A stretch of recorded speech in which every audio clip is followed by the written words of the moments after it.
Eu acho que tem gente entrando ainda, professora. Mas só tem 16. A gente tem mais alunos aí no estudo de caso, né? Tem mais. Tem mais, a gente dá estágio para mais. Uhum.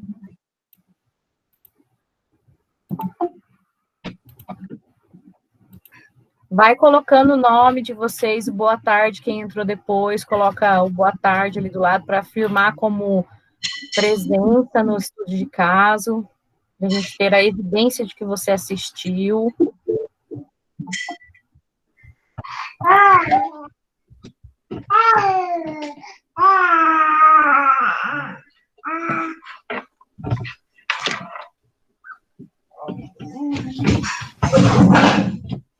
Acho que a gente pode começar iniciando, eu vou pedir para a Ellen Carolina fazer a leitura para nós do estudo de caso em si, do paciente. Consegue fazer aí, Ellen, para nós? Tá me ouvindo bem? Tá bem baixinho o telefone. Melhorou? Melhorou. Coloca bem pertinho, daí acho que fica bom. Caso clínico. Relato de caso de uma criança de 11 anos, sexo masculino, com diagnóstico de SK, né, que é a síndrome, a qual foi internada no Hospital de Ensino São Lucas de Cascavel. Devido a um quadro clínico de pneumonia, sendo de rotina, o acompanhamento pelo serviço de fisioterapia, permanecendo internada por 7 dias. Durante a anamnese, foram relatados históricos de asma, cardiopatia, otite recorrente e cirurgia para correção de comunicação interatrial.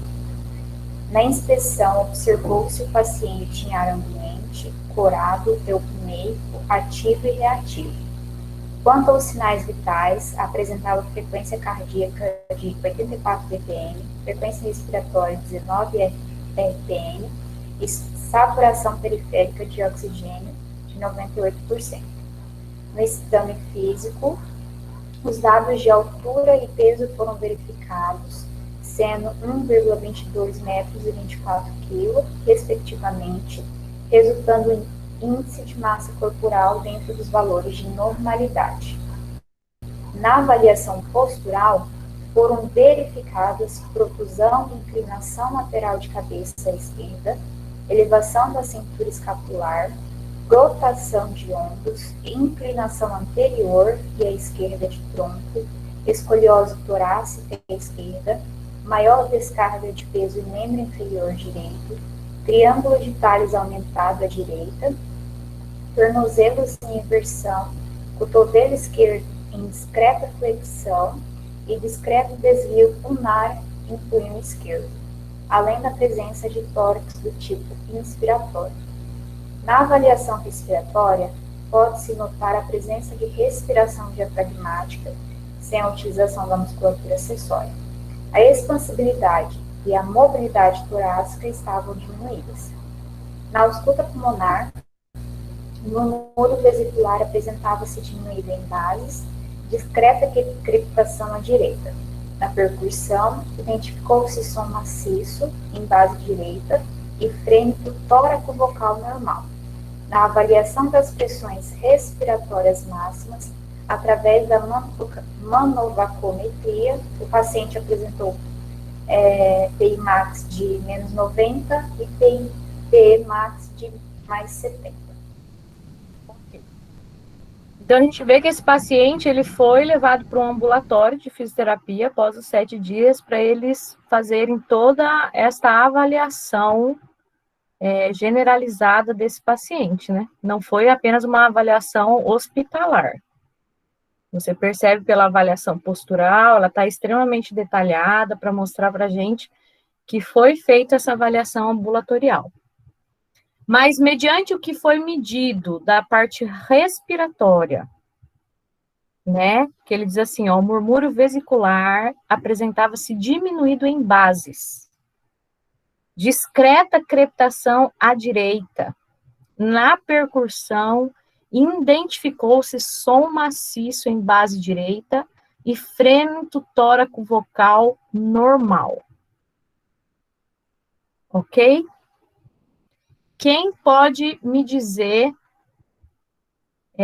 o que poderia ser feito com essa criança se eu tivesse só com esses dados? A professora Sinara também pode falar, mas eu tenho só esse pedacinho de dados, né? Ela está acamada no hospital e ela apresentou esse murmúrio vesicular diminuído, ela apresentou essa diminuição, esse som maciço em base direita.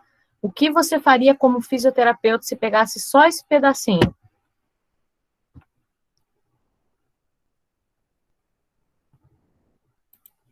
Vamos, gente, é aqui que vocês têm que errar. Não é no hospital, não, é com a gente que a gente erra. Tá? No hospital vocês têm que aqui eu vou falar. Em relação a esse trechinho, esse paciente sugere que ele tem secreção retida, né, em base do pulmão direito. Então, tem que fazer exercícios para fazer com que ele expectore essa secreção. Pode ser usado o wet go, o shake, o tosse assistida, para fazer com que essa secreção seja expectorada. Mais alguém discorda da atitude da colega Lucicleide? Não discordo. Eu acho que só complementaria as técnicas específicas de expansão. Tudo bem que na técnica de tosse você já estimula, né? Mas uma técnica específica para poder aumentar a ventilação VQ desse alvéolo. Posso completar? Até porque como a base do pulmão encontra-se condensada, né, devido à percussão maciça, indicativo de acúmulo de secreção, além da realização de higienização brônquica, para poder expectorar essas secreções, a técnica de expansão pulmonar também entraria na questão de recrutamento alveolar, para poder ajudar no aumento da ventilação, no aumento da ventilação nessa base pulmonar. A professora Sinara vai falar agora, vamos escutar ela, que é mestre no assunto. Vou até aqui, ó. Um dia eu chego lá. Primeiro, eu gostei muito desse caso, eu achei ele riquíssimo em detalhes, eu acho que é aquele tipo de caso que o aluno pega e consegue visualizar o paciente e já pensar o que a gente vai fazer, né? Se a gente for olhar só nessa parte respiratória, a Yara colocou muito bem, devido a... Lembra que a gente falou dos estertores, né? Está estertorando, é indício de que tem líquido lá dentro. Nesse caso, seria secreção decorrente da pneumonia, né? Pneumonia causa uma retenção de secreções dentro dos alvéolos. Pensando na localização dessa secreção, tá lá em base, a Yara falou de fazer tosse assistida, a Lucicleide falou também. Mas vamos pensar o seguinte, essa secreção tá lá na base pulmonar, lá em periferia, né? A gente pega esse paciente que tem uma secreção mais periférica, a gente sabe que existem dois tipos de técnicas de fisioterapia para desobstrução brônquica, né? As técnicas que utilizam fluxo lento e as técnicas de fluxo rápido. Nesse paciente específico, a gente iria utilizar quais técnicas? As de fluxo lento ou as de fluxo rápido? No caso, seria de fluxo lento, tipo, no caso seria vibração, algo do tipo. E também tem técnicas. No caso, usaria eu, né, olhando assim, primeiro que viria na minha mente de usar a vibração para tentar ajudar. Um ponto que eu estou em dúvida, a gente não deveria olhar a questão da musculatura acessória para respiração? Porque ele então, pode... Lá em cima, no estudo de caso, ele fala, Josimar, que o paciente está utilizando respiração diafragmática sem uso da musculatura acessória. Ele cita. Aham. Porque daí, no caso, eu acho que na questão de usar a vibração, mais essa técnica, facilitaria, eu acho que na remoção dessa secreção. Até também usar a drenagem autogênica, que ela vai partir, né, por meio de fluxo lento para poder deslocar essa secreção periférica, trazer ela para mais medial, mais central, digamos assim, para depois a gente usar uma técnica que seja de fluxo rápido, ou só o deslocamento dessa secreção já ajudaria o paciente a excretar ela. Isso mesmo. A gente poderia estar Professor, utilizando bol, né, também. professora Sinara, eu tenho uma pergunta. Ah. Para Essa mim, secreção, para você, vamos lá, a gente está conversando, todo mundo. Gente, agora, igual eu falei, agora é a hora de errar.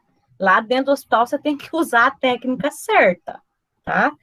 É assim, ó. Se essa secreção, ela está a nível alveolar, certo? Tá lá dentro do alvéolo, porque eu estou escutando a crepitação. Só a técnica fisioterapêutica vai adiantar na saída dessa secreção desse paciente? não. Não, né? Nova pneumonia é antibiótico terapia. A gente vai tratar apenas os sinais e sintomas, né? As repercussões do quadro clínico do paciente. Não adianta a gente tentar resolver a pneumonia. Quem vai resolver vai ser o antibiótico. Então, é muito importante, assim, eu já sabia a resposta, porque teve uma colega nossa lá no ambiente de estágio, que viu uma pneumonia, ela falou assim, professora, mas eu vou tirar a secreção. Daí eu falei, não, você não vai conseguir tirar, porque ela está dentro do alvéolo, precisa ter uma medicação. A gente vai auxiliar o que a gente vê de funcionalidade, mas retirar essa secreção dentro do alvéolo, né, a gente não consegue tirar, certo? Então, eu não errei muito, né? Acho que eu tô certa. É isso mesmo. A gente consegue mobilizar mais quando elas estão a nível brônquico, né? Quando chegou no brônquio fonte, traqueia, aí a gente consegue. Tá, e daí eu queria ver com alguém, se vocês olharam o artigo científico, que é da Universidade Estadual de Londrina, que fala sobre essa síndrome, tá? E se pode falar para a gente sobre a fisiopatologia dessa síndrome, desse pacientinho. Pode conversar com a gente aqui.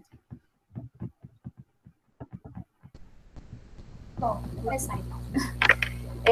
Bom, eu li esse artigo, li alguns outros artigos. Em relação à fisiopatologia, ele não tem uma descrição muito expansiva, né? Não é tão descrito em relação à fisiopatologia dele. O que ele, na grande maioria dos artigos que falam, ele fala que essa síndrome é causada por uma anomalia que acontece na alteração do gene. Ele até especifica qual gene é esse que sofre alteração, que é o KMT2D, e ele especifica mais que não tem, assim, um histórico de herança genética, acontece em alguns casos, mas ele não deixa tão descrito, ele só fala mesmo que é essa alteração autossômica que acontece nesse gene, e que ela tem as suas características, né? Essa síndrome, ela é caracterizada também pelas características que ela tem, né? Ela tem 5 características específicas que caracteriza bem o reconhecimento da síndrome. E essas 5 características? Só pegar aqui, porque eu não lembro de cabeça, mas ele fala de alteração postural, né? Essa alteração postural que a criança tem característica desse gene. Deixa eu só pegar outra aqui, que são algumas palavrinhas meio difíceis. Então, se tiver alguém para ajudar ela, acredito que nós temos 20 alunos na sala, né? Alguém também já estudou sobre. Que a Ellen falou, eu não achei no artigo que a senhora enviou, mas eu pesquisei um pouquinho mais a fundo, achei outros artigos, foram poucos, e eles falaram especificamente que esse gene IML2, ele vai estar agindo especificamente na cromatina, que vai estar tendo alteração genética no DNA. A PENTAD é a face dismórfica, anomalias esqueléticas, alterações dermatoglíficas, leve a moderado retardo mental, retardo do crescimento pós-neonatal. Aí ele também entra algumas outras, que é as cardiopatia congênita, as anomalias urinárias, a questão da fenda do lábio alveolar da palatina, também gastrointestinais, oculares, dentários, e também são muito suscetíveis a doenças autoimunes. Bem, ele tem uma parte que diz que eles têm bastante alterações torácicas que fazem com que favoreça a hipoventilação desse paciente e automaticamente predisponha a infecções respiratórias. Apesar de ser uma doença extremamente rara, né, raríssimo a gente encontrar essa síndrome, mas são pacientes que estão propensos a infecções respiratórias contínuas, né, devido ao formato do tórax, tá, deles, porque é um formato hipertrofiado e a partir de então é um desvio postural que fazem com que eles fiquem com uma hipercifose aumentada e tudo mais. Mais alguém gostaria de falar? Alguns ainda não falaram, né, professora Sinara? A gente pode cobrar deles, chamá-los, né, porque eles têm que participar, independente da colocação, né? Se errar, erra com a gente. Sobre as características do que eu tinha pesquisado e dado uma olhada, foram 3, a Ellen tinha comentado 5, né, no que eu vi foram 3, que é que as crianças, elas não apresentam logo quando nascem, né, alguma característica, assim, e a outra também que às vezes não é diagnosticado por ser uma doença rara e os médicos não ser familiarizados com o caso e acaba dificultando.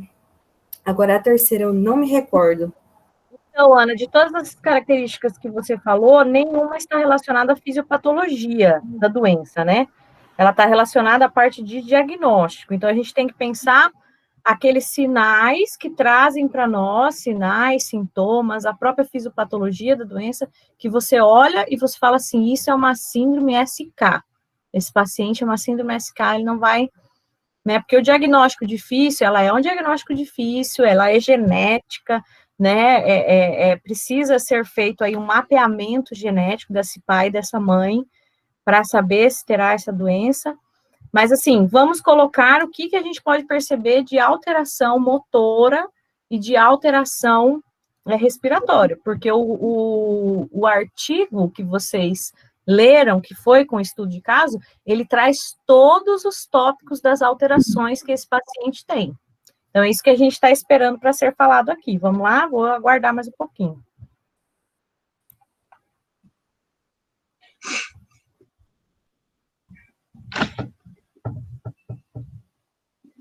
Solta quieto. Ariane. Ou não leram o artigo, ou... Joyce.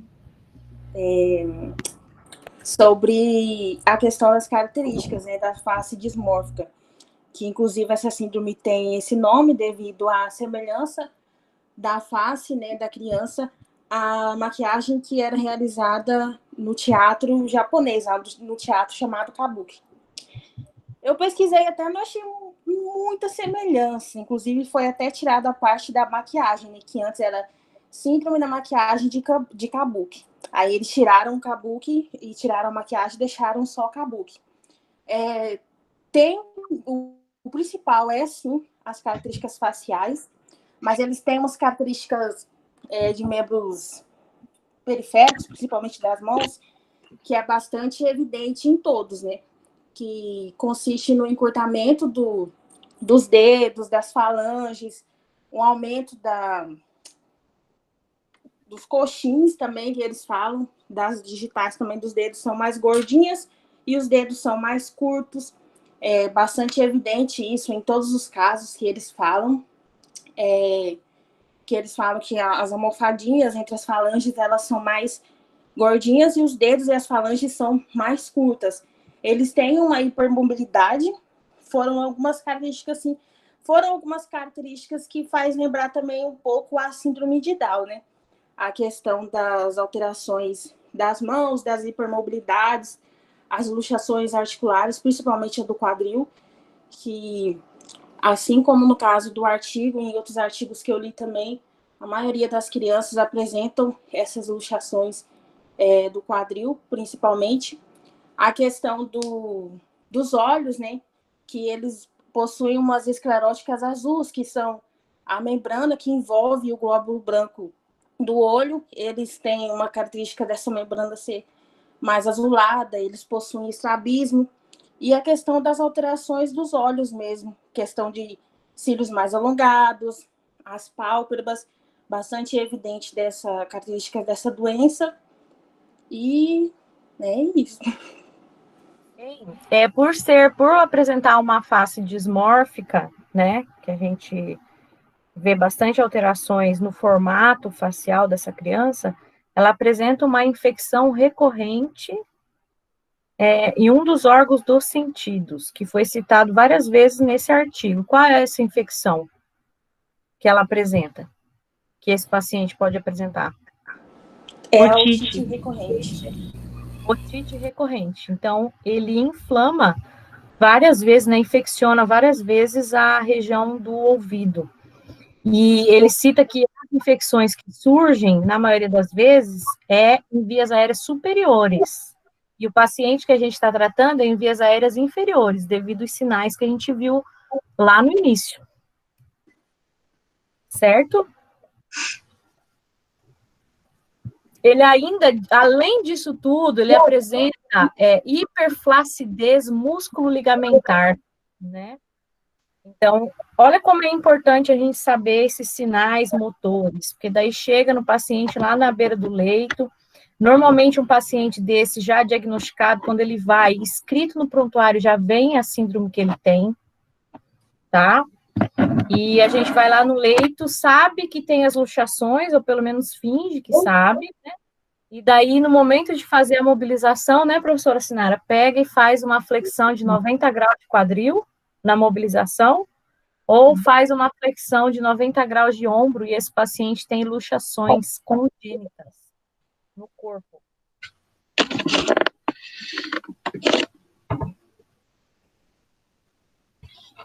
O que você acha disso, professora? Eu cheguei, ligo no paciente, tem essa síndrome, porque o pai já chegou, já avisou o médico, já vem escrito no prontuário, e eu chego à beira do leito do paciente com luxação congênita de quadril, pego e faço aquela mobilização bem legal, né? Porque eu não entendi da fisiopatologia do paciente e tratei ele sem saber a síndrome que ele estava ali. Como é que fica essa situação para nós? Dias, inclusive, a gente conversando, acho que foi na aula de pneumo, eu até falei sobre isso, né? Às vezes a gente está, é porque a gente está na UTI, a gente pensa, só tem que saber de patologias respiratórias e cardíacas, mas não. Chega todo quanto é tipo de paciente para a gente, né? E os pacientes neurológicos representam, assim, acho que uns 60%, 70% dos pacientes que estão internados dentro de uma UTI.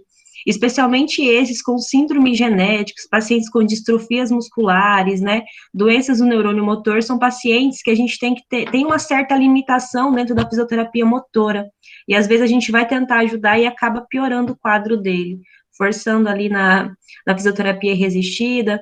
Então, aqui também vai entrar vai ser muito importante um conhecimento de biomecânica, né, saber até que ponto eu posso alongar esse paciente, até quantos graus eu posso mobilizar, quais são os movimentos que a gente não vai estar podendo fazer, exemplo, movimentos de adução e abdução, são os movimentos que mais causam luxação de ombro e quadril. Então, o que a gente tem que fazer com esse tipo de paciente? Evitar, né?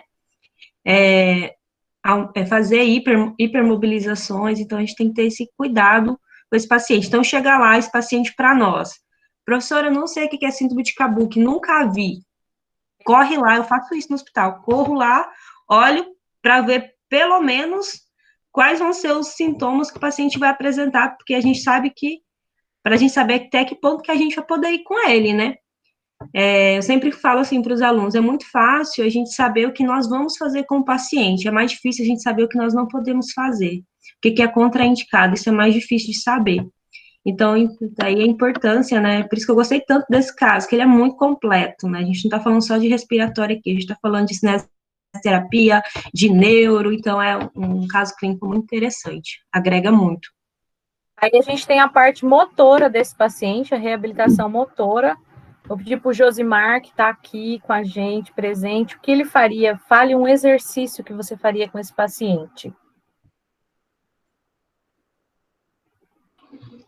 No caso, seria motora no geral ou mais focado na questão da questão respiratória mesmo? Porque eu estava vendo um artigo e foi trabalhado muito a questão dos músculos do escleno. Deixa eu lembrar o outro. Josi, pensa nesse paciente. Assim, porque foi trabalhado muito externo, foi liberado, né? Do escleno para ajudar mesmo na questão dessa respiratória. Porque esse paciente está lá. Eu tenho um certo tempo para atender ele. Eu vou ter que priorizar uma questão primeiro, né? Para depois Pensa nesse priorizar. paciente, Josi, na fase hospitalar, tá? Nesses 7 dias de pneumonia. Pensa nessa fase motora, o que você vai fazer. Ele deu algumas características motoras desse paciente para nós, né?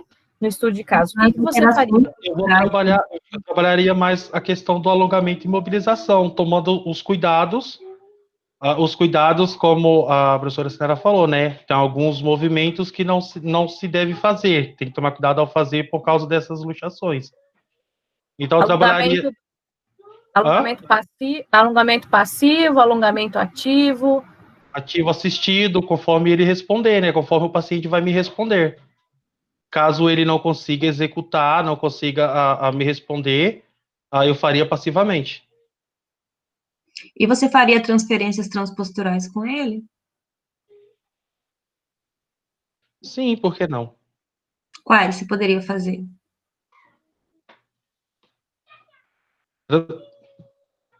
Calma. Oi? Ouviu? Tá pensando. Ah, tá. Você que... Exatamente, pensando. Alguém ajuda aí, a Ruth. Ana Paula Matos, que trabalhou aí há um tempo na UTI neonatal. Ana, fala com a gente. Transferências posturais. Vamos lá? Eu vou pegar um copo de água aqui, gente.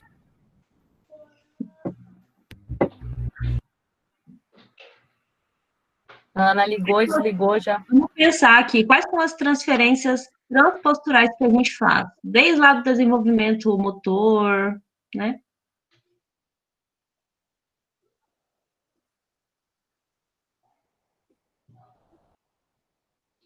Esse paciente pode sentar? Ele pode ficar de pé?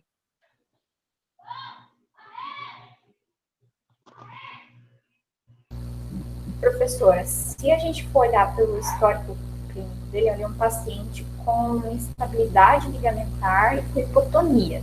Então, eu preciso analisar bem por exemplo, se ele é um paciente que conseguiria ficar em pé, por essas características. Não sei, talvez são algumas características que eu tenho que olhar. Ele pode ficar em pé, mas acho que tem que avaliar bem essa questão da hipotonia dele, essa questão da instabilidade ligamentar que ele tem. Mas acho que acredito que sentado dá para colocar, né? O paciente ajudaria até na questão respiratória dele. Gente, tem mais gente na sala que pode ajudar a responder. Todos respondendo, a gente vai pontuando e dando as notas aqui das participações dos estudos de caso. Né? Então, vamos conversar com a professora Sinara sobre a pergunta dela e responder ela. O que vocês acham? A Ellen respondeu, daqui a pouco a gente conversa, Ellen. Eu acho que sentado também a gente consegue colocar. Em pé, aí teria que fazer avaliação mesmo desse nível de estabilidade. Talvez, se o paciente ainda não use, poderia ser indicado até a órtese, né, de quadro na imobilização, e aí conseguir colocar ele com imobilização, né? Gente, tá me ouvindo agora? Em questão de ficar em pé, Sinara, eu lembro muito a questão da franja ortopástica. Que daí também, se o paciente ele não conseguir ficar em pé, né, sozinho, a gente pode colocar na prancha. Show. Ana, a gente te ouviu na hora que você falou. Pode soltar o verbo aí. Primeiro eu penso assim, é uma criança e essa doença, ela pode dar um retardo mental, né? E a gente não sabe se essa paciente tem um retardo mental ou não. Primeiramente, a gente tem que ganhar a criança. Mesmo ela tendo 11 anos, ela possa ser que saiba, assim, mais do que uma criança normal mesmo, mas não. Mas, primeiramente, a gente tem que ganhar a criança nisso. Ela tem uma eversão de pé do tornozelo, não tem? Falam lá. Então, a gente tem que tomar cuidado com isso também, ver como que é a marcha dessa criança também, em relação a fazer a paciente andar. Tem que ver se ela anda bem, se não anda, como que tá a marcha. Mas sentado é ideal, porque a paciente, ela tem secreção também, a gente tem que fazer mobilização também nessa paciente, sentar a paciente, tirar a paciente do leito, né? Eu acho que é mais ou menos isso. Agora, andar, a gente tem que observar a marcha dessa paciente. E virar a paciente de lado, orientar os pais que estão acompanhando, virar a paciente de lado, do outro, orientar o posicionamento no leito. Porque posicionamento no leito, se for mal posicionado, até a saturação pode cair, dependendo do posicionamento. Então, também é ideal o posicionamento. Muito bem. Mais alguém quer pontuar? Professora Sinara, sobre a pergunta? Pode falar. Eu sempre falo o seguinte, a gente deve atender o nosso paciente na postura mais elevada possível, sempre. Meu paciente não tem condições nenhuma de ficar sentado. Qual é o paciente que não tem condições nenhuma de ficar sentado? Paciente com instabilidade hemodinâmica ou paciente que esteja totalmente sedado. Fora isso, qualquer outro paciente pode sentar, nem que seja de uma forma passiva, contetória, que a gente senta. Então, pensando nesse paciente que não tem condições nenhuma de sentar, no mínimo eu devo elevar a cabeceira dele a 45 graus para fazer fisioterapia. A gente sempre vai pensar nisso. Todas as cabeceiras devem ser elevadas a 45 graus. A elevação da cabeceira faz parte de uma das POPs da prevenção de PAV, né, que é a pneumonia associada à ventilação mecânica, a pneumonia hospitalar, que é a higiene oral, higiene de via aérea, elevação de cabeceira e diminuição de sedação. Esses são os pontos que a gente tem que estar todo dia ali cuidando para prevenir pneumonia associada ao hospital, né, pneumonia hospitalar. Então, sempre, postura mais elevada possível. O paciente não pode sentar, eu posso fazer mudança de decúbito com ele, posso lateralizar, pensando na lesão dele. Onde que está a lesão dele? Está em base, direita, esquerda? Já esqueci. Direita. Ajuda, direita. Está na base direita, então o que eu devo fazer, então? Eu preciso decubitar ele para o lado direito, né? Deixar o pulmão bom respirando para melhorar também a questão da dispneia. É um dos pontos que a gente pode estar trabalhando com ele, questão de posicionamento. Posso sentar? Nada me impede. Nem que eu precise fazer uma contenção de tórax com ele, uma contenção de cabeça, mas eu posso sentar. Questão do ortostatismo, decorrência da hipomobilidade articular. Não é uma contraindicação, posso sentar. A gente pode utilizar a prancha, o Silvano lembrou da prancha, muito bacana a utilização da prancha dentro do hospital. Órteses, né? Lá no hospital a gente utiliza aquelas órteses aramadas, muito simples de colocar, você só coloca ela e passa a faixa, a atadura, pode botar o paciente em pé, pode fazer descarga de peso, então é um dos recursos que a gente pode estar utilizando, né, com o nosso paciente. Acho que é isso. É importante, Sinara, o que você falou, porque muitas vezes a gente vê o atendimento hospitalar e o aluno atendendo esse paciente só deitado. Entendeu? Porque é hospitalar, eu vou atender deitado. Gente, a gente sempre fala, se o paciente senta e dá para sentar, senta. Se o paciente caminha e dá para caminhar, caminha. Porque quanto mais ele se movimentar, mais rápido ele receberá alta e vai sair daquele ambiente hospitalar, que é um ambiente perigoso, né, Sinara? Ainda mais agora no Covid e tal. Então, assim, atender o paciente deitado, não sei. É igual fazer uma imobilização, né? Em paciente com grau de força 3, né? Para que eu vou fazer mobilização passiva no paciente que mexe? Então, assim, eu posso fazer mobilização? Posso, mas não passiva, tem que ser uma mobilização, no mínimo, ativa assistida. Então, a gente tem que saber quando evoluir, né? Quando eu deixar de fazer o básico e forçar um pouquinho o nosso paciente. Hoje mesmo, lá no hospital, sentei um paciente entubado, tinha acabado de ligar a sedação, estava acordando, as meninas não queriam nem me ajudar, mas a gente foi lá, não, a gente precisa, era um paciente que estava saindo de uma sedação fortíssima, então demora para acordar. né? Aí você bota ele sentado, rapidão ele acorda, né? Ocorre a absorção da sedação. Antes de eu vir embora, eu sentei ele 9, 11 horas eu consegui estubar. Se ficasse no leito, ele ia ser estubado no mínimo no fim da tarde. Então é que a gente vê a importância, né, do fisioterapeuta dentro do hospital. Sim, essa visão de fisioterapia, primeiro que a gente tem que pensar que o nosso corpo foi feito para se movimentar, ele não foi feito para ficar deitado. Todo o tempo a gente está se movimentando. Se você fica 2 dias dormindo, você acorda com o corpo doendo. Então, pensa esse paciente que está lá, o tanto que ele está deteriorado de estar deitado. E é para isso que a fisioterapia, ela devia ser a profissão mais importante nessa área. A mais importante de todas é a nossa. A gente faz esse paciente se recuperar e ganhar alta. Fala, Joyce. Faz o hospital andar, literalmente. Uma coisa também, os pacientes dessa síndrome têm um certo atraso motor, né? Tem algum retardo mental, então, consequentemente, também pode ter algum atraso no desenvolvimento motor. Então, vamos supor que esse paciente não tenha um bom controle de tronco e eu mantenho ele deitado 7 dias. Vai ser ruim. Então, nesse caso, eu acho que a prancha ortostática ia ser ótimo, porque ia incentivar o controle de tronco, o controle de cabeça, enfim, equilíbrio para esse paciente. Só pontuando uma coisa assim, que eu acho bem interessante, essa questão da prancha ortostática é muito legal, mas, por exemplo, lá no Hospital Municipal, a gente, pelo menos eu não lembro da gente ter isso. Então, eu acho que é onde que a gente tem que pensar em alternativas, tá? Eu não tenho prancha ortostática, eu não tenho equipamentos, eu não tenho muita coisa que fazer, né? Então, o que eu posso fazer nesse caso para tirar o meu paciente, né? E onde entra a gente colocar ele sentado na cama, nem que seja de forma passiva, segurar ele e utilizar outras alternativas, né? Porque às vezes a gente fica colocando essas coisas e às vezes a gente não tem esses recursos também, né?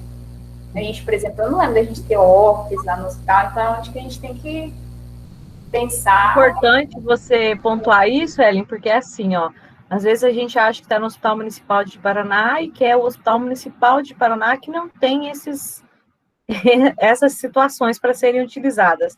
Mas não é só aqui em Paraná, né? Em Curitiba a gente fazia estágio num hospital que também não tinha nada, a gente tinha que, né? Uma época um aluno falou, professora, vamos trazer uma bola, vamos trazer um ultrassom da clínica, vamos trazer um pezinho da clínica que a gente usa. Não, gente, a gente vai usar aquilo que a gente tem dentro do hospital. Tá? Porque não é só esse hospital, você vai trabalhar em hospitais que também não tem, você vai ter que se virar, né? Você vai ter que criar alguma coisa para ser feito. E é essa capacidade que o fisioterapeuta tem, né? O fisioterapeuta é o cara que cria a solução para um problema que ninguém conseguiu solucionar, né, professora Sinara? É a gente que soluciona. Lá no hospital a gente inventou não, a gente tirou da internet, na verdade, que a gente queria sentar o paciente na beira do leito, né? A gente não tem prancha também. É um hospital particular, mas não tem prancha, por mais que a gente peça todo mês para eles comprarem, não tem. Então, a gente inventou um trem lá de PVC. Fez de PVC, encaixa na beira da cama, o paciente senta como se fosse uma poltrona, mas no beira do leito, para aquele paciente que não consegue sair da cama, sabe?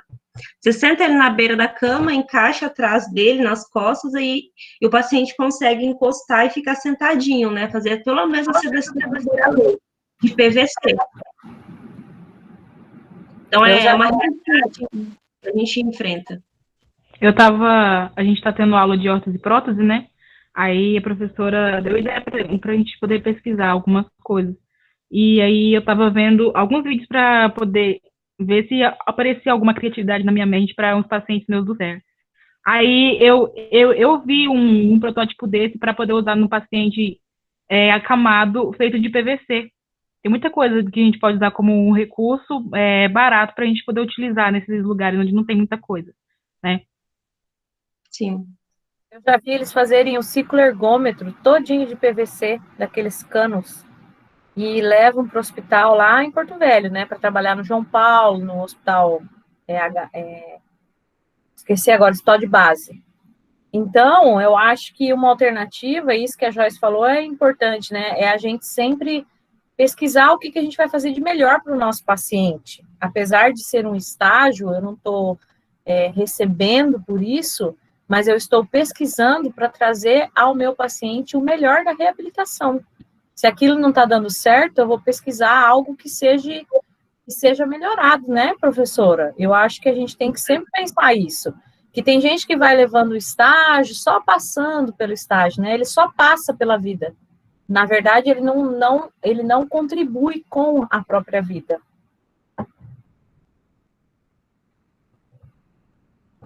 Gente, fala mais para mim. E outra coisa também, a gente, às vezes, planeja um tratamento para o paciente.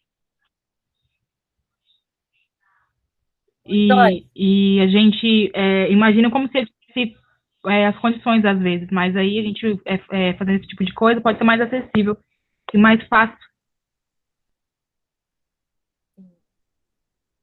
Professora, principalmente a professora Sinara, no caso desse paciente aqui, analisando ele, eu não entendi muito bem qual seria a contraindicação, falando desse caso clínico. A gente sabe que essa síndrome, ela vai desenvolver disfunções musculoesqueléticas, ligamentares e tantas outras coisas que já foram discutidas aqui. Mas falando desse paciente, qual seria a contraindicação para que a gente não coloque esse paciente em posição ortostática?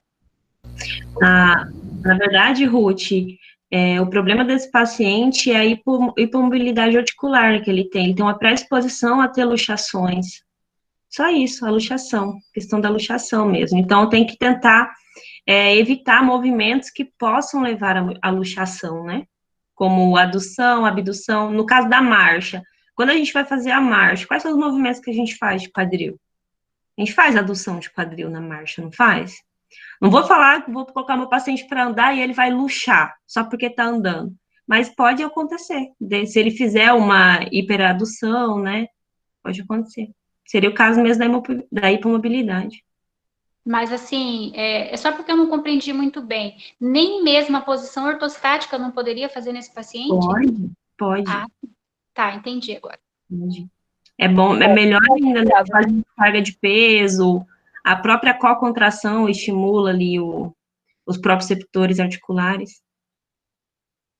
Pode fazer sim.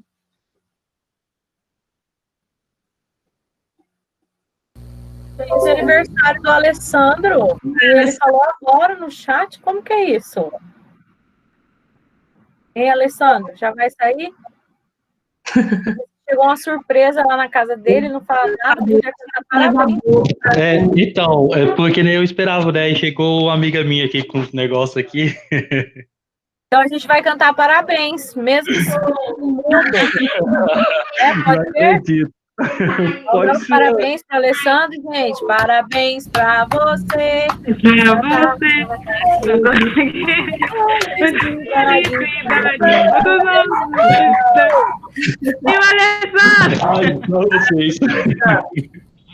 Tchau, Alessandro. Pode ir. Pode sair, que a gente está terminando aqui 10 minutos. Pode ir. Vai comer bolo. Obrigado, gente. Pode vir aqui na roça. Aham. Manda a localização lá pra gente.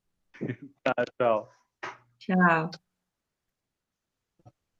Gente, tem mais alguma dúvida? Tem gente que não se manifestou, mas não tem problema. Só que no próximo eu vou chamar pelo nome quem não tá falando aí, tá? Tem que falar, né, Sinara? Pra gente ver o tanto que tá estudando a respeito do caso. E também pra gente conseguir avaliar vocês.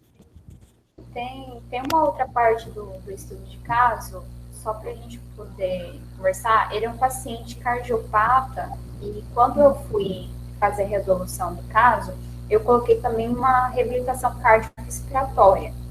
Né? Como a gente veio aprendendo agora nas aulas de cardio, então foi um outro fator também que eu estava até fazendo com a Ruth, a gente estava analisando esse caso, foi uma outra coisa que a gente colocou também nesse paciente, a reabilitação cardiorrespiratória dele, para ele ser um paciente cardiopata. Mas o que você vai fazer de reabilitação? Então, assim, a gente estudando cardiorrespiratória, a gente aprendeu que para a gente fazer uma reabilitação cardiorrespiratória, eu preciso fazer uma avaliação desse paciente primeiro, para eu saber que tipo de exercício eu posso fazer com ele, o quanto que ele aguenta, o quanto que ele suporta. Então, para eu poder, por exemplo, fazer algum tipo de reabilitação cardiorrespiratória, eu precisaria avaliar esse paciente para eu poder passar que tipo de exercícios ele poderia estar realizando. Porque ele não traz nenhum sintoma, nenhum sinal, né, verificado. Ele Não, só diz que ele tem um problema cardíaco, né? O isso. problema dele é congênito, não é? Uma comunicação. É uma comunicação interatrial. Ele fez até a cirurgia. Já tinha feito a cirurgia. Sim, mas no artigo cita o ciclo ergonômico como uma conduta. E aí o ciclo ergonômico também ajuda na reabilitação cardiopulmonar, né? Então, eu acabei não especificando um exercício em si, eu coloquei mais uma especificação assim, que para eu ter indicar exercícios, o que eu poderia fazer com esse paciente, precisaria ser feita uma avaliação dele primeiro, para saber exatamente quais tipos de exercício ele poderia fazer, se ele teria que estar lá no iniciozinho, ou se ele já estaria, né, um pouco mais evoluído nos exercícios. Então, eu acabei colocando dessa forma. Mas eu acho que é esse o raciocínio mesmo. Apesar do ciclo ergômetro ser o Silvânia pontuou, né, ser um exercício, né, professora Sinara?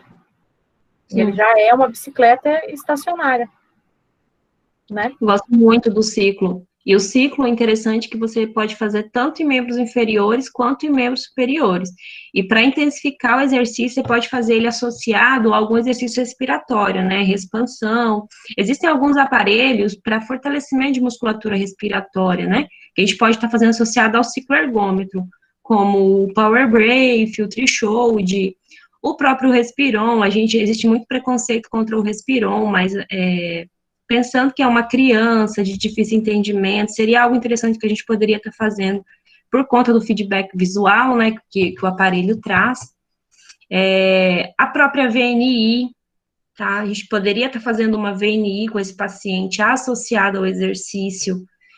Eu gosto bastante de fazer a VNI associada ao ciclo ergômetro, que a VNI ela vai provocar uma pressão positiva ali dentro, e a própria pressão positiva ajuda na mobilização da secreção. Então, é legal. Só que para a gente fazer a VNI, a gente precisa avaliar o nível de consciência do paciente, né? Se ele vai conseguir fazer. Aspiração, Ana, se ele tiver secreção de via aérea superior, você pode aspirar. Se ele não tem via aérea artificial, a gente pode aspirar nasal, pode aspirar oral, pode aspirar sim. Se tiver indicação, né? Professora, mas a VNI, no caso desse nosso pacientinho aqui, seria indicada? Pode utilizar. Ele tem, aqui não falou exatamente o nível de consciência dele, né? Não falou Glasgow, nada. Não. Tô lendo Pelo aqui, que eu entendi, Sinara, do próprio artigo, ele é um paciente que estava hospitalizado 7 dias, depois ele foi a nível ambulatorial. Ele é um paciente que caminha, normal. Só que eles não citam se ele caminha com ORTS, nada disso. Então, ele é um paciente ativo, né? Estou dizendo aqui. Aqui embaixo mesmo fala que ele fez a manuvacometria, até os valores de Pimax e Pmax. Se ele é um paciente que conseguiu fazer o exame de manuvacometria, significa que ele tem um nível de consciência bom, porque é um exame muito difícil de realizar. Precisa de bastante entendimento para conseguir fazer. Então, acredito que ele consiga, sim, fazer a VNI.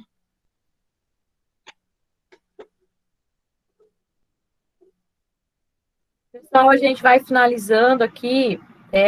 Eu achei que a gente teve uma boa participação, porém de algumas pessoas pontuais, né?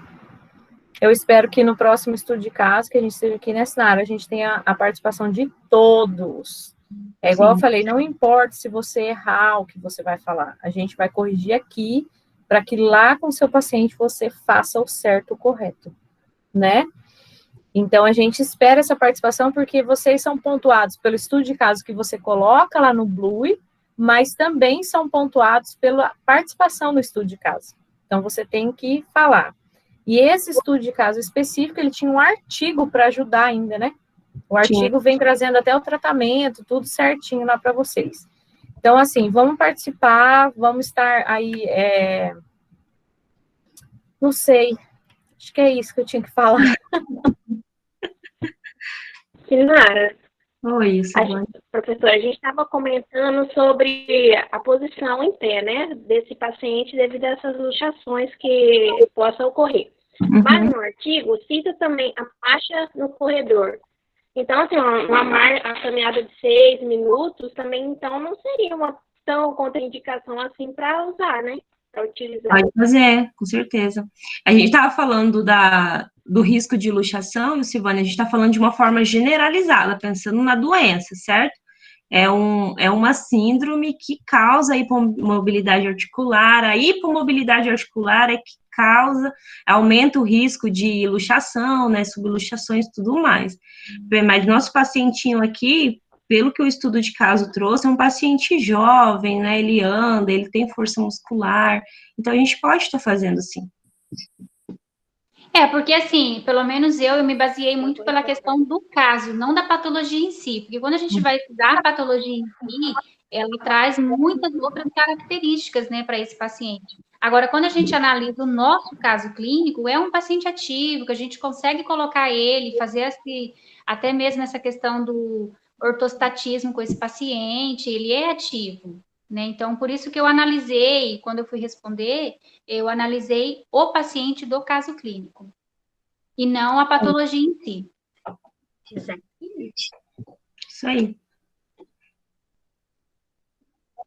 Vamos finalizar então, professora Sinara? Eu vou deixar a gravação lá tanto para o integrado quanto para o hospitalar dessa nossa conversa. E daí o próximo estudo de caso até sexta-feira já vai estar liberado para vocês. Tá? E esperamos todos aí firmes. Tá bom? Fechou. Mônica. Oi. Não poderia mudar esse horário, não, se todos estiverem de acordo, porque eu chego em cima da hora no dia que eu vou pro SER. Chego 2 horas, não dá tempo nem de tomar banho. Pode ser. Não dá tempo nem de almoçar, Silvânia, eu tô sem almoçar. A gente pode fazer eu também 3 horas, né? Assistindo aqui e almoçando. Vamos fazer 3 horas, pode ser? Eu concordo. Por mim pode. 3 horas pode ser. Pode ser. Melhor. Ok, então, Fechou, hein? Certo e tal, 3 horas, né, Sinara? Pode ser, Mônica. Fechado. Até a próxima, nesse mesmo local aqui, tá, gente? Beijo. Beijos.